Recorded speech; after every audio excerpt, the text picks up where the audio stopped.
Hello, today we're going through our notes over conic sections, which are quadratic models that are not functions.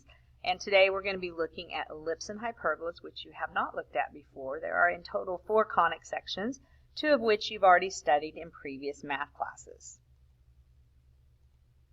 What you should be able to do is recognize the 4 conic sections by definition. So by looking at a picture of a dissection, by looking at a mathematical definition, understand the basic shapes of the conic sections, and while this year you're not going to be actually asked to graph them, you will be, they will come back up and be an important part when we're talking about parametric equations this year, and then also again next year if you're taking BC calculus or if you get to college in your second semester of calculus class, that's usually where that pops back up. We need to be able to identify the type of conic sections in 2 forms, general and standard, understand how to change forms of conic sections. So we have what we call a general form of an equation that looks very similar for all 4 conic sections. But we can't really get a lot of information from it about the conic section when it's in general form, so oftentimes we need to manipulate it and turn it into what we call standard form. In standard form we can find things like the center and vertices and foci, all kinds of things that we might need if we were graphing. And so the tool we use to go from the general form to the standard form is completing the square. So we'll review that a little bit today as well. In our book, chapter 9 is where you would find information about conic sections. But actually you studied the circle in geometry. Think about all the things you did with circles and learn about the equations. And then you studied parabolas in Algebra 2. Well, at the beginning of the year, you studied parabolas that open up and down. And then at the end of the year, you circled around to conic sections where they opened right and left, and those aren't functions. Then this year, we're going to kind of look at an ellipse and a hyperbola, make sure you kind of have a grasp on that. So this is all pulling it together from multiple classes. So if you're in my class, this is the graphic organizer that we're using, and we're going to use it to pull all the information that you should know about the conics together. This is a working document for you, so you can decide how to organize it. So my super creative people, if you want to color code it or any of those fun things that make your learning better, then more power to you. You'll have access to this on Canvas, so you can download another copy. So if you want to just kind of take some notes as we go through it, that's fine. If you decide you want to go back and organize it, you can always get another copy from Canvas. And we're going to use it to pull everything together, all the stuff that you should already know about circles and parabolas, and then the stuff that I need you to know about ellipses and hyperbolas. If you're not one of my students, your teacher may have given you a different note sheet to use, or maybe you're just pulling this together on a piece of notebook paper, so we're creating our own help sheet here basically. So the dissection, and I put a copy of the dissections on the graphic organizer so you don't have to try and draw that. The green sheet is the plane that's bisecting the cone. We're talking really about double nape cone, and that means 2 cones. So the bottom one you can clearly see is a double nape cone. It has the top turned upside down. They're just touching on the point.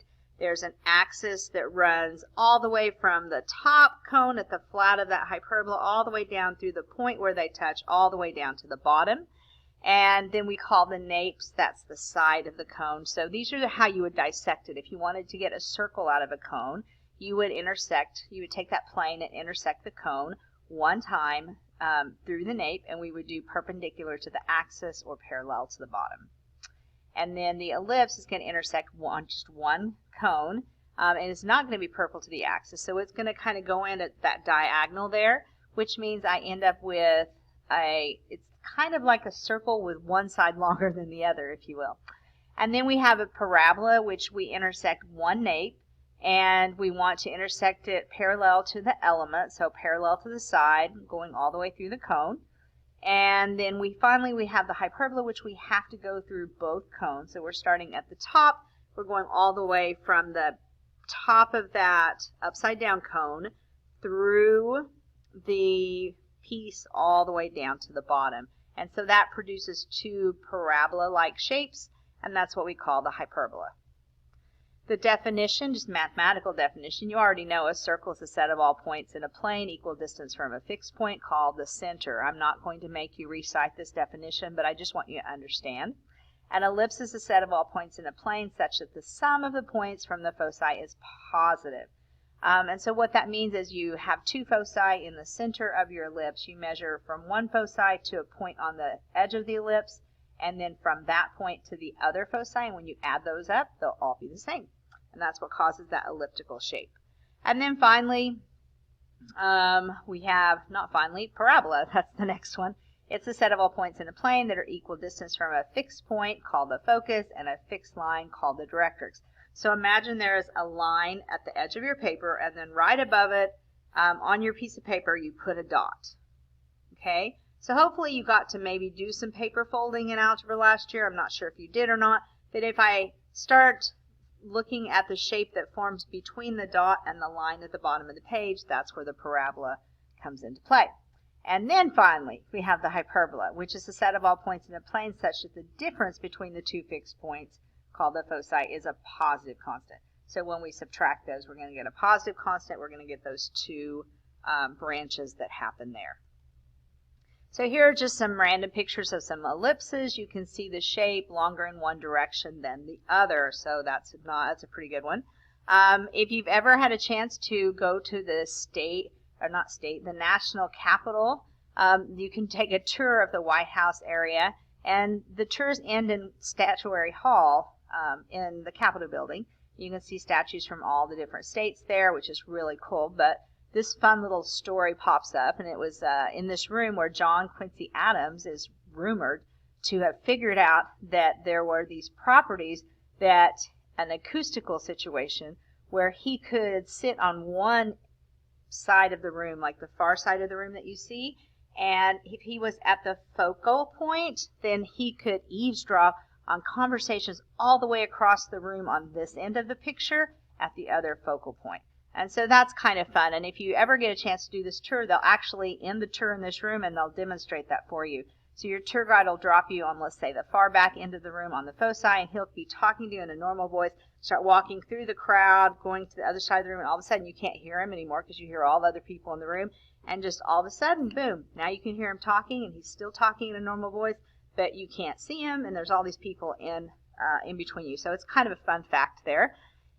Then here's what the ellipse would look like. So we know it's longer in one direction than the other, so we have a major axis and a minor axis. We know the center is right there in the middle where HK is, and we know that we have those two blue dots inside the ellipse, or what we call the focal point. So if we take the focal point here, and let's say we put a dot right there, and I measure that distance, and then I measure from that distance down here, and I add it together. That's what that positive sum is, and that would be true for any point on the ellipse.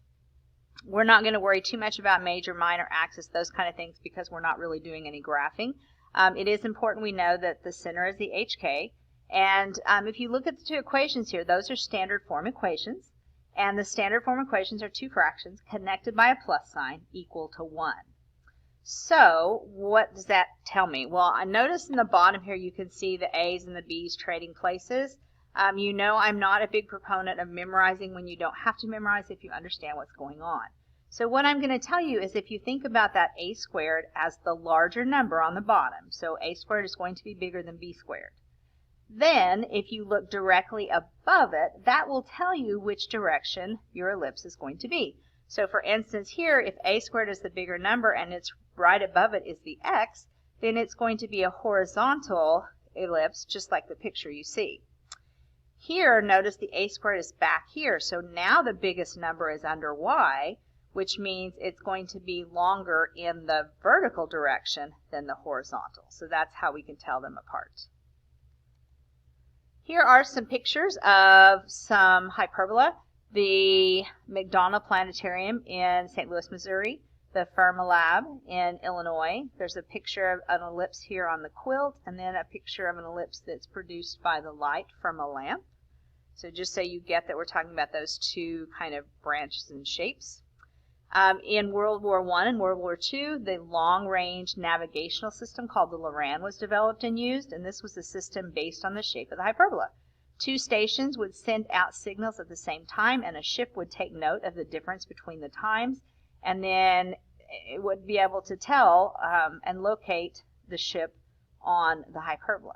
So it was kind of cool at the time because there was no GPS and you had to see where you were navigating to be able to do it. But by using these properties of the hyperbola, they were able to navigate at night or over long missions over sea without being visible.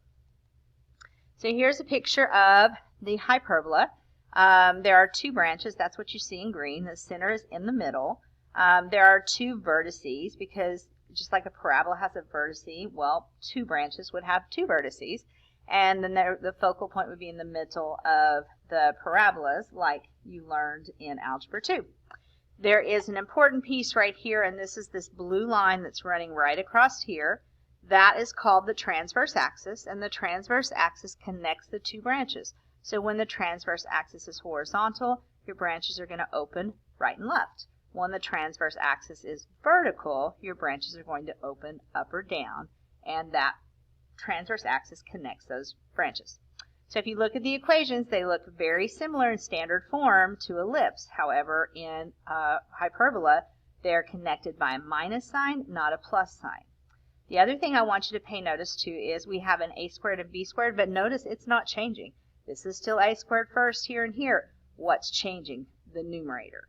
And that's because when we're looking at a squared, that's always going to be in the first, but it's not always necessarily going to be the biggest. And so when we're trying to decide which way the hyperbola is going to open and which way the transverse axis is going to go, I'm going to look at whatever comes first on top. I'm not going to worry about the bottom like I did in ellipse. I'm going to worry about the top. And so if the x term comes first on the top, then it's going to be horizontal like the picture you see. If the y term comes first on the top, then it's going to be vertical, which means those two branches would then open up and down, not right and left. And you can see your HK in here so you can find your center, which would be the middle of the hyperbola. Just a couple of fun facts. Comet travels on a parabolic, elliptical, and hyperbolic orbit. A comet that comes close to another object but never returns, that's that hyperbolic path. The two light shadows on the wall from a cylindrical lampshade, they form two branches of hyperbola. That was one of the pictures. And the sonic boom shockwave formed along the ground by a plane traveling faster than sound is one branch of hyperbola. So just a few little fun facts there. So what we're going to worry about right now is identifying the conic sections in standard and general form. So this is the general form I was talking about earlier. Ax squared plus bxy plus cy squared plus dx plus ey plus f equals 0. And so when I'm talking about classifying, I'm looking at the the number, the coefficient that is in front of x squared and y squared. And so this is kind of a little decision chart to help you figure out which kind of conic section it is, because in general form they all kind of look the same. So I'm going to use A to be the coefficient in front of the x squared term, and I'm going to use C to be the coefficient in front of the y squared term. So if you look at your general form and either an ax squared or cy squared is missing, in other words, you only see one squared term, then you're going to have a parabola, because a parabola only has one squared term. And so in this case, A could be 0 or C could be 0, and that would make the x squared term or the y squared term drop out. Okay, so you looked at it, you go, nope, they're not. There's two squared terms, so I know it's not a parabola. Then the next thing you're going to ask yourself is, do A and C have different signs? In other words, is the coefficient A and the coefficient C, do they have the same sign or different signs? If they have different signs, then you know you have a hyperbola. If they don't have different signs, we keep going. And the next question we would ask ourselves is the A term and the C term equal to each other? So if A is equal and C is equal, then that means they would have the same height and the same width. So hopefully you can kind of figure out that that's going to be your circle. And so once we went through, if we know it's not a parabola, we know it's not a hyperbola, we know it's not a circle, then that should mean that A and C have the same signs, but they have different numbers, and that's what's going to produce our ellipse. So this is kind of a decision tree you can use here in the beginning if you're trying to decide which is which. After you kind of get good at identifying them, then usually you don't have to refer back to this, but you do have this as a tool. So here are all of the standard forms. A circle could be just the form like you used in geometry, x minus h squared plus y minus k squared equals r squared. H and k are the center. You're coming out of a parenthesis, so there is a sign change. And then that's radius squared, not just radius. So if you wanted to find the radius, you would have to take the square root. If there is no h or k, then you know you have a circle that's at the origin. You could also see this written in fractional form where you have your x minus h squared, y minus k squared on top. The radius squared would be on bottom, so that number is going to be the same on both of those fractions, and it could be set equal to 1. So it's really just the result of dividing all three pieces by the radius and setting it equal to 1. We have our parabola equations. This was transformation form. You also learned the 4p form in Algebra 2, but I'm good if you know the transformation form here. Be really careful when you're getting your vertex, because notice when it's y equals, it's x minus h, but when it's x equals, it's y minus k. The vertex is still hk. You just need to pay attention to where the h is. So be mindful of that, and notice it only has one squared term. All right, so then we have the ellipse, which we talked about in standard form would be two fractions connected by a plus sign, and a squared would be the bigger number on bottom, and whatever is on top of that bigger number on bottom would be the direction of orientation for the ellipse. So in the first one, x is first, so it's going to be horizontal, and in the second one, the a squared is underneath y, so it's going to be vertical. And finally, hyperbola. So we have two fractions connected by a minus sign. They're all set equal to 1. And notice the bottom doesn't change. So to determine the hyperbola, I want to look at the top. And so the first thing that comes on top in the first one is x, which means it's going to be horizontal. And the first term on top on the second one is y. So that's what you can, when you're looking at standard form, that's what we're talking about. So here are some practice questions. So if you want to pause your video for just a minute and answer these 8 questions. So you're looking at A and C and you're trying to decide, is it a circle, a parabola, a hyperbola, or an ellipse? Okay, hopefully you had enough time. You stopped your camera and had enough time to answer these questions. So let's see how you did. So the first one is a circle because A and C are equal. The second one is ellipse because A and C have the same sign, but they have different numbers. Number 3 is a parabola, only y squared. Number 4 is an ellipse because they have the same sign, A and C are the same sign, but they're different numbers. The 5th one is a hyperbola because they have different signs. The 6th one is a parabola because only has x squared. The 3rd one is a circle because A and C are equal. They're both 2. And finally, number 8 is a hyperbola because the x squared term and the y squared term have different signs. Now let's practice in standard form. So pause your video for a moment and answer these questions. Good. I hope you paused and you answered these questions. Let's see how you did.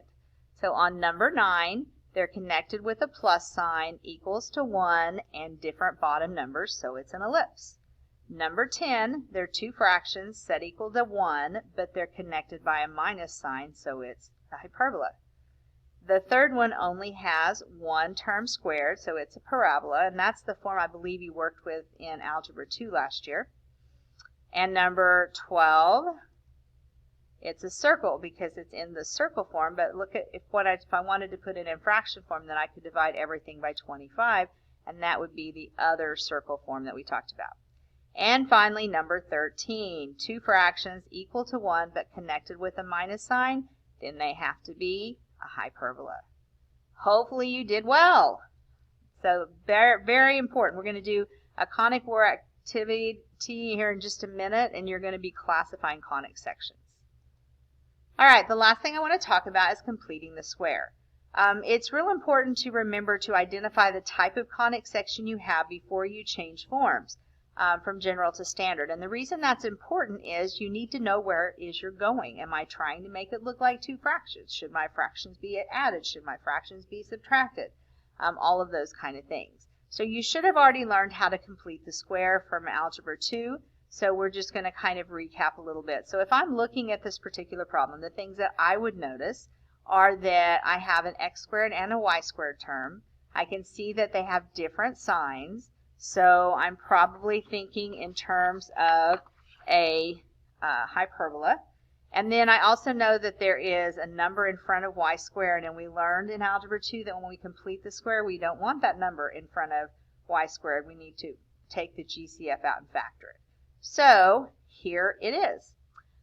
So what you want to do in this particular problem is you are going to put your variables together. So I put the x's together and the y's together, and I'm going to move the constant to the other side. And we learned in Algebra 2 of the three methods for solving quadratics, this is the only one that separates the constant to the other side. Everything else wants the constant on the same side with an equal sign. Then I need to make sure and get rid of this 9. I don't want it attached to my y, so I'm going to factor out a negative 9 from this part right here. And so that's my negative 9. So what I'm left with when I take out the negative 9 is y squared minus 4y. So the process of completing the square means adding a number to the problem that makes it be a perfect square. And so to do that, I take this b value in here, which is negative 4.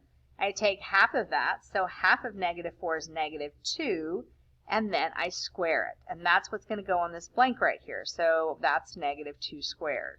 It's okay if you leave it like that or you put the 4 down, because the next thing you're going to do is factor the trinomial. So if you leave it as negative 4, it's pretty easy to see what goes into the factor, but if you prefer it to be, or excuse me, negative 2. If you prefer it to be 4, then that's totally fine too. But you have to remember what you do to one side of the equation, you have to do to the other. So when I add this negative 2 squared, remember, I factored out a 9.